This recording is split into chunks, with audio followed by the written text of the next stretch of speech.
বাঁশঝাড়ের ভেতর দিয়ে একটা কাঁচা মাটির রাস্তা। রাস্তার দুই পাশে জোনাকি পোকা ঝুলছে। আরিফ সামনে এবং সেলিম পেছনে। দুজনে মিলে কাঁধে করে একটা বাঁশের খাটিয়া বয়ে নিয়ে যাচ্ছে। খাটিয়ার ওপর সাদা কাফনে মোড়ানো করামত মণ্ডলের লাশ। লাশের ওপর থেকে একটা বুনো পচা গন্ধ ভেসে আসছে। তারা দুজনেই ঘামে ভিজে একাকার। হ্যাঁ হ্যাঁ, উস্তাদ, আর কত দূর?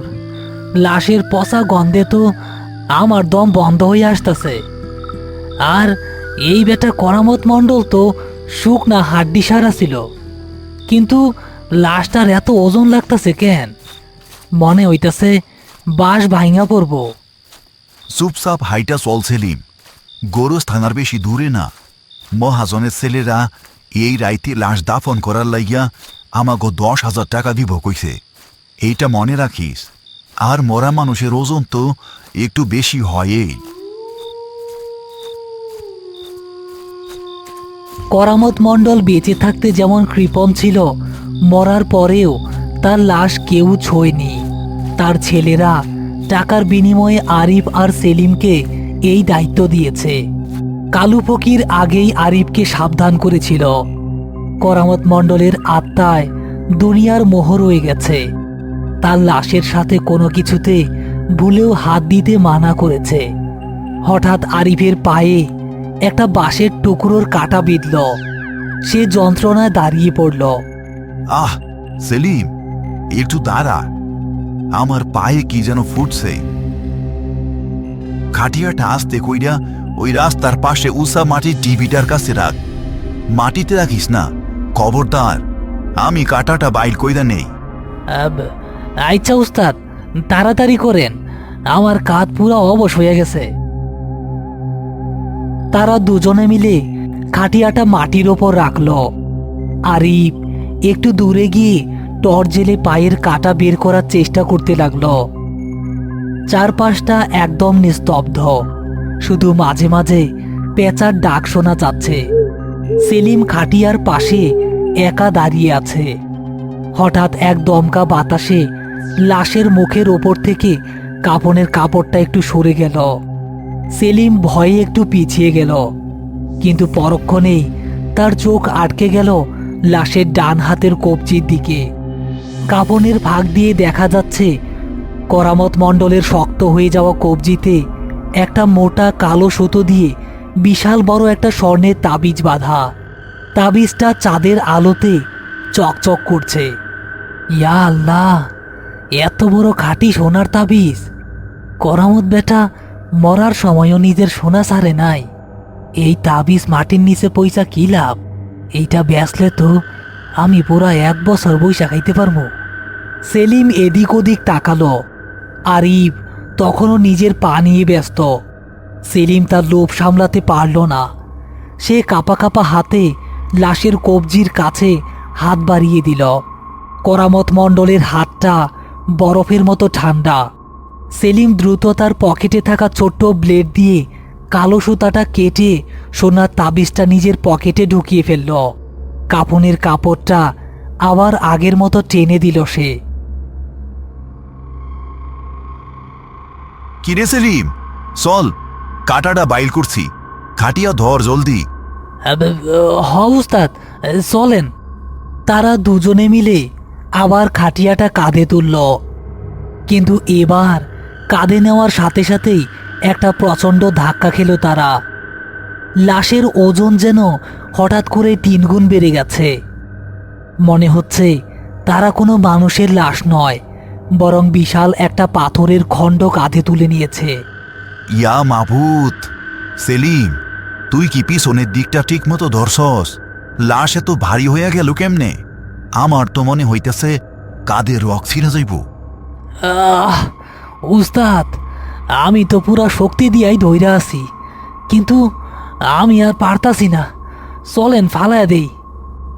সেলিম বুঝতে পারছে না যে আসল বিপদটা কোথায় শুরু হয়েছে।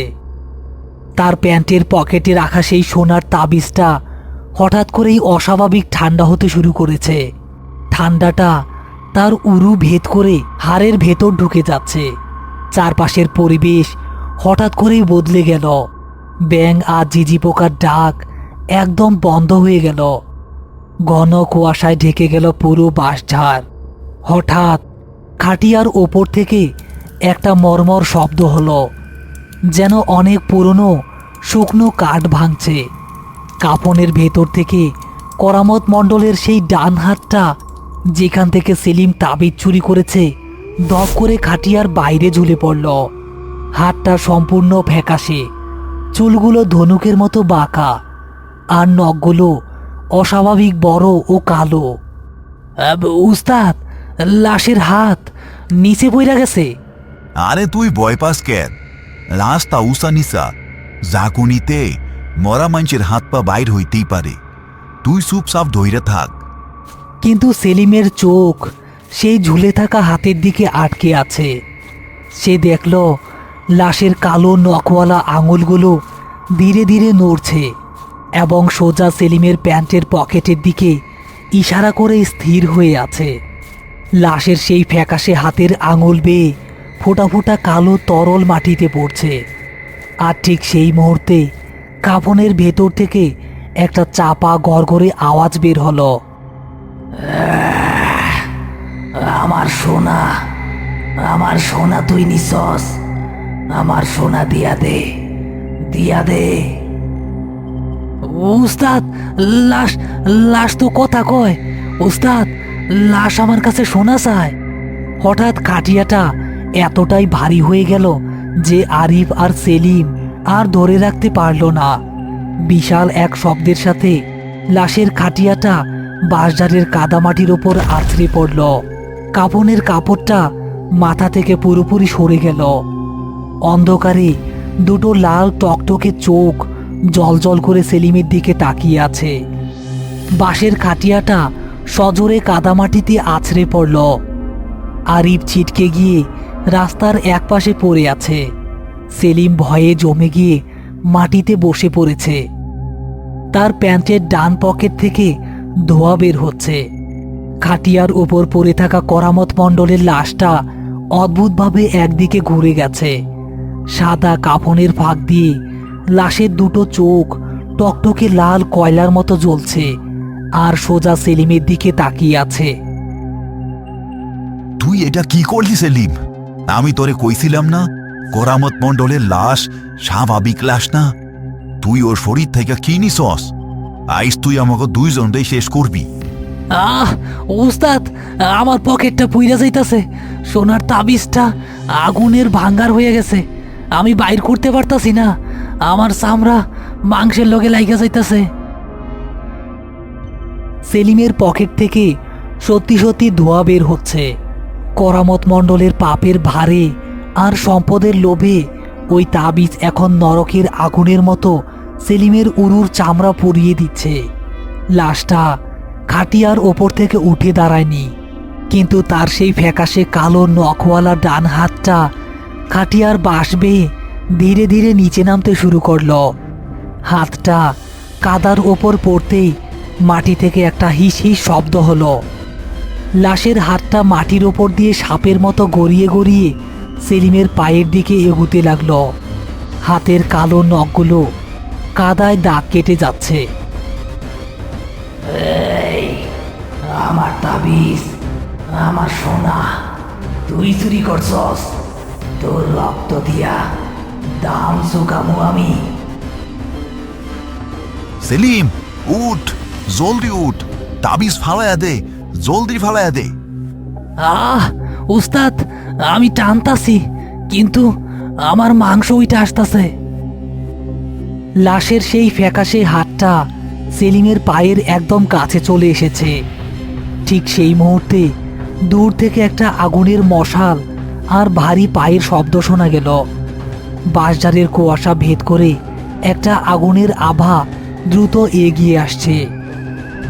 কালু ফকির এক হাতে জ্বলন্ত মশাল নিয়ে দৌড়ে তাদের দিকে এগিয়ে এলো। তার চোখ মুখ রাগে লাল হয়ে আছে। সে আগেই বুঝতে পেরেছিল এই লোভী ছোকরা কোনো না কোনো বিপদ ডেকে আনবে।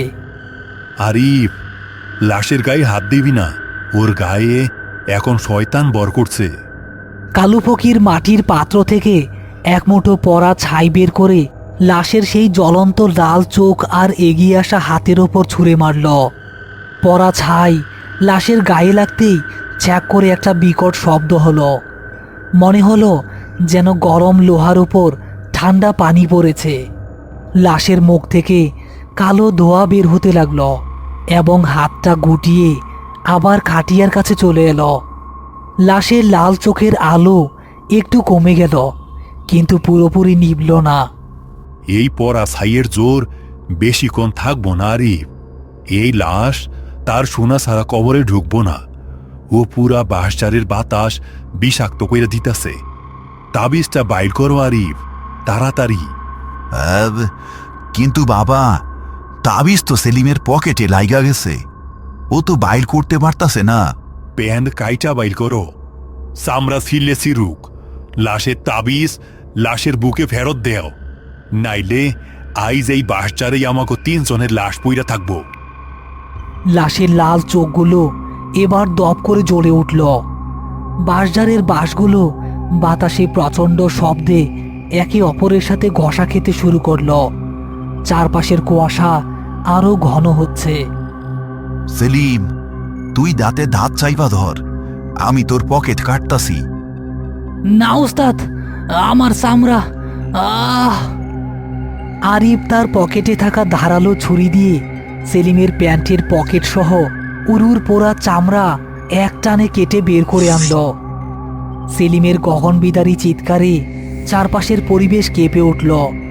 পকেট থেকে রক্ত আর পোড়া কাপড়ের সাথে সেই সোনার তাবিজটা কাদামাটিতে পড়ে গেল।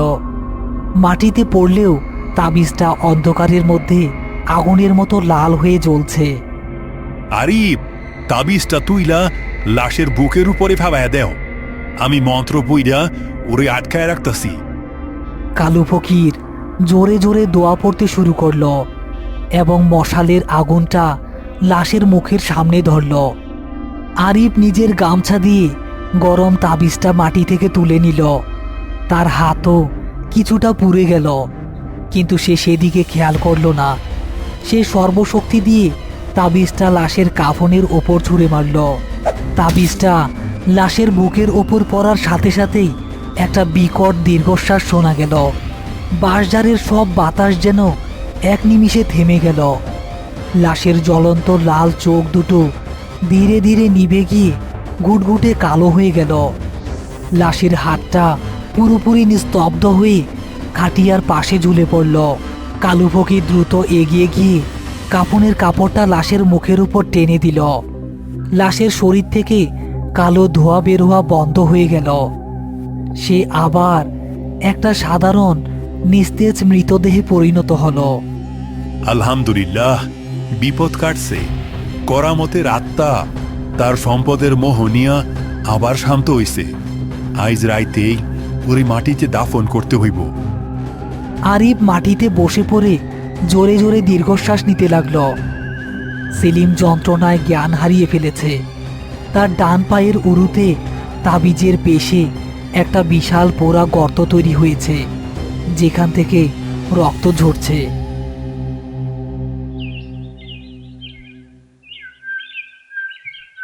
সকালের মিষ্টি রোদ উঠেছে।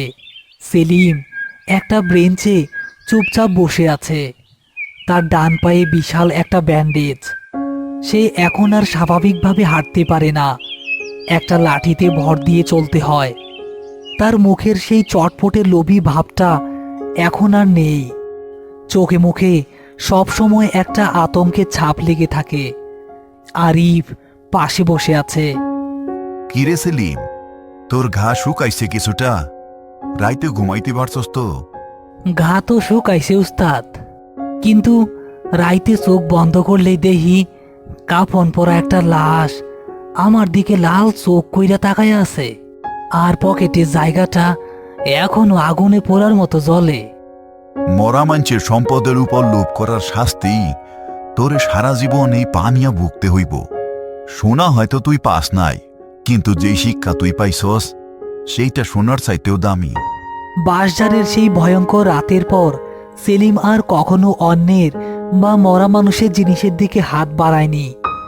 তার ডান পায়ে আজীবন একটা দগদগে তাবিজের পোড়া দাগ রয়ে গেছে।